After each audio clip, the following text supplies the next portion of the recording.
Conflicts breed ghost stories.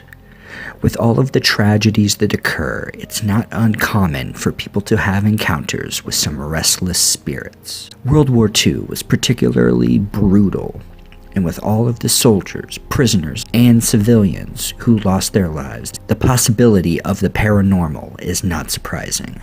And these are just a few of the creepy stories from World War II that will put you on the edge of your seat. And many have been passed down through generations of families. Some soldiers experienced unexplained phenomena, but some people have seen ghosts of those who fought long after. Ghosts still in their uniform, stuck in time. This list includes everything from missing blimps to a mystery in the Swiss Alps, and of course, the occult.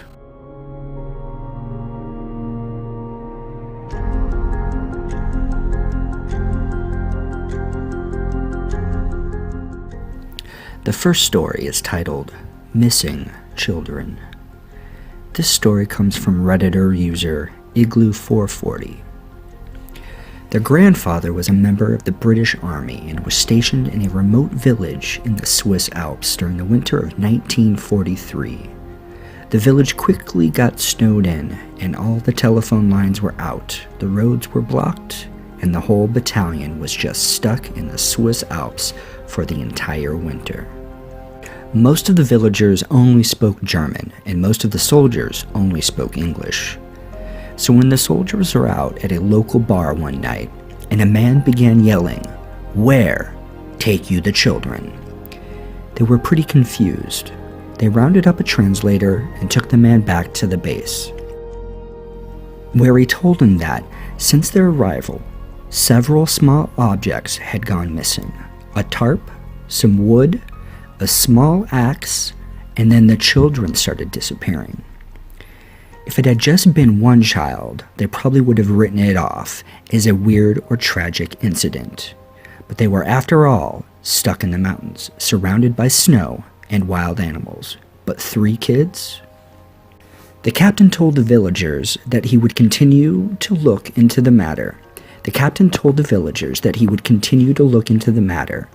And that he would begin sending some of his men to patrol the streets each night, looking for whoever or whatever was the culprit behind all the strange disappearances.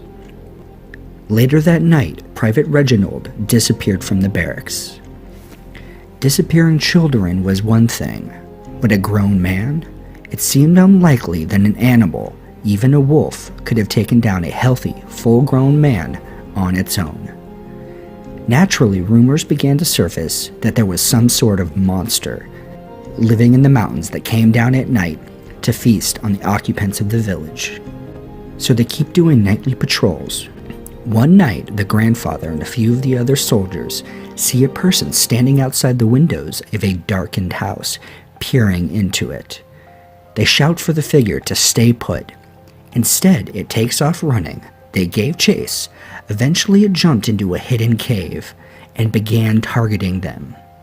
They returned fire, and when the exchange stopped, they investigated. They found Private Reginald in the cave, deceased, surrounded by 7 half-eaten children. The next story is titled Japanese Cannibals. Towards the end of the conflict, Japanese soldiers in Singapore and New Guinea began eating captured prisoners of war. And it's not because they were starving. They were doing it simply because they could, and to reinforce their bonds. Sometimes the prisoners were deceased when the Japanese began to hack off their flesh, but sometimes they were still alive. The next story is called Ghost Planes. After World War II ended, many people saw ghost planes. These fighter aircrafts would appear in the sky, then disappear without a trace. One scary story takes place a year after what occurred at Pearl Harbor. The U.S. Army picked up on an incoming plane on their radar. They sent a few pilots out to investigate, and when they came back, The pilots said that they had seen an American combat aircraft, a P-40 to be exact, that looked like it had been through hell. It was pierced with holes, the landing gear was missing, and the pilot was bloody. Then the plane just went down, dropped right out of the sky. When they went to investigate the site, they found the plane, but no pilot. The next creepy story is called Ghosts of Normandy. One father took a trip through France with his family. He wanted to visit Normandy and see a few sites from World War II. His daughter was 7 years old at the time, and he says that she had, at that point, never been exposed to any history about World War II and didn't know what either side's uniforms looked like. After they returned home, things got a little odd. He writes, "Over the past year, my daughter has often spoke of things, of men that she saw looking at her, pointing guns at her, and following her while we were in the bunkers and around the Normandy area. She often describes them as crouching down, hiding behind corners, holding guns and looking as if they were very mad." He started asking her questions about what she saw. Here's one conversation he had. "Were you scared?"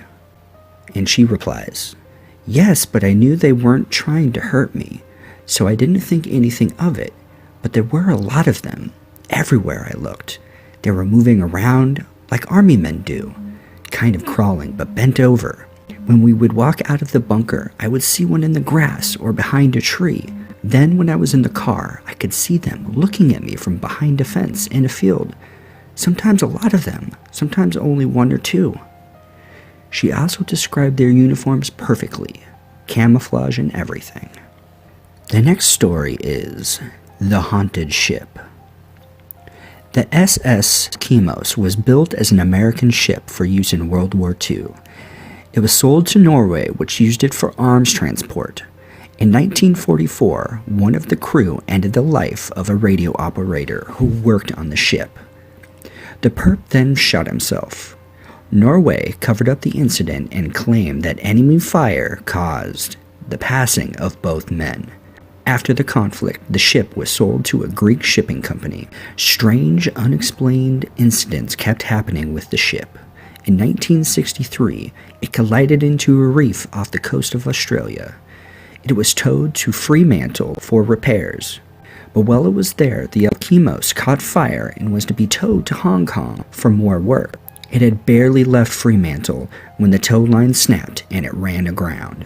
The tow company couldn't get it unstuck, so they left a caretaker on board until something could be done. The caretaker experienced many strange things on board, including feelings of anger, knocking, footsteps, and voices. Over the years, a few companies tried to salvage the ship, but each time someone tried, bad things would happen to their crew. Eventually, it was abandoned and began slowly sinking into the water, where it can still be seen today. The Diplomat Hotel, located in the Philippines, was once a monastery in the early 1900s. During World War II, Japanese soldiers invaded the monastery and beheaded all the clergy and nuns. They turned the building into a sanitarium, and after the conflict, it was converted into a hotel. Guests often reported seeing black figures and a woman in white. They've also heard screaming and banging in the middle of the night. The hotel is now abandoned and a prime spot for ghost hunters. The next story is The Mystery of the L-8 Blimp. In 1942, a Navy blimp called the L-8 took off from Treasure Island in the Bay Area on a submarine spotting mission with a two-man crew. A few hours later, it came back to land and collided into a house in Daly City. Everything on board was in its proper place. No emergency gear had been used. But the crew was gone, and they were never found. One of the most fascinating and interesting parts of World War II is the Nazis' obsession with the occult. One former Navy serviceman recounted his chilling experience while he was living abroad a barge in Norfolk, Virginia in 1999. He and another crew member shared a fondness for World War II history, so his friend gave him a strange book. It was about the Third Reich trying to find and use occult artifacts to help them win. He writes, "For those not too overly religious, the spear of destiny was the spear used by the Roman soldiers to pierce the side of Jesus Christ during the crucifixion. The myth went that anyone that possessed the spear of destiny would hold godlike powers. The SS were unstable enough to believe in that stuff. One night he was reading the book before going to bed. It was a chapter about Heinrich Himmler, who led an archaeology team for the SS. After that, he put the book under his pillow and falls asleep. Later that night, he awoke to the sound of slow, heavy footsteps walking through the bunk in the dark. Then the footsteps passed him." He writes, "All of a sudden, the curtains to my back began to blow in towards me, and I can't even describe the cold that accompanied it. It was as if a freezing wind was howling in upon me, and I could feel my jaw locked tight, my teeth instantly becoming a solid block of ice that froze and fused together. I grew up in Michigan, and I had never known such a cold in my life. I tried to cry out as the cold pierced me deeply to the core, like 10 million frozen needles stabbing me all at once. It was truly indescribable. I heard the footsteps pass by him again, and the door to the sleeping compartment open and close. Everything returned to normal. He gave the book back to his friend the next day and told him what happened. The friend laughed it off, but a few weeks later he experienced the exact same thing. So what does the service member think was responsible for his eerie encounter? He explains, had it been the conniving former chicken farmer, Heinrich Himmler, head of the dreaded SS, or could it have been someone even more foul and loathsome? The evil spirit of Adolf Hitler himself, exacting a little payback, scare on 2 active-duty U.S. servicemen, the grandson of men that had helped defeat his military machine. Rosina French lived in the London borough of Islington during the darkest days of World War II. Both she and her husband performed separate duties to help aid the country in the fight against Adolf Hitler. In fact, Rosina was a volunteer fire watcher. She couldn't serve on the front lines, but she was part of a rotation that checked for bomb threats and traveling fires. It was during one of her night shifts that she encountered an allegedly supernatural force. While standing at her post, French noticed a strangely shiny white figure. At first she thought it was a gravestone or a person, but the apparition was too tall to be either. She realized the creature must be a ghost when she began to feel her hair stand on end.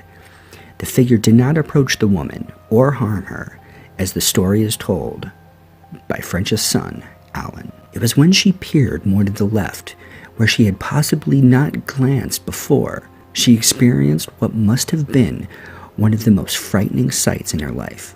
There it was, a very tall, shiny white figure, such a conspicuous contrast to the surrounding area's darkness.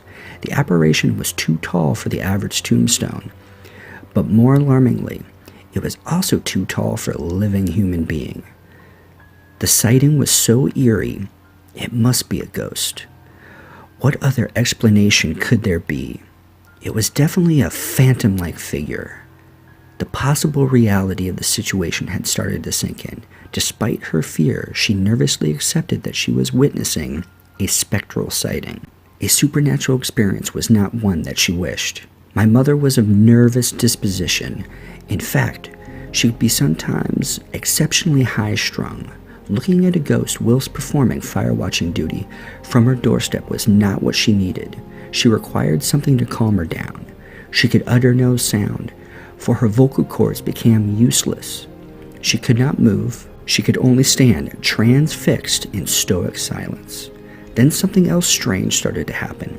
It was a condition that she had heard of, but as far as I am aware, I had not experienced. She claimed that she actually felt the hair on her head move. My mother firmly believed that they were stiffening and standing on their ends. That is how terrified she was. And that concludes today's video, Creepy Ghost Stories and Legends from World War II. Please stay tuned for more bizarre history.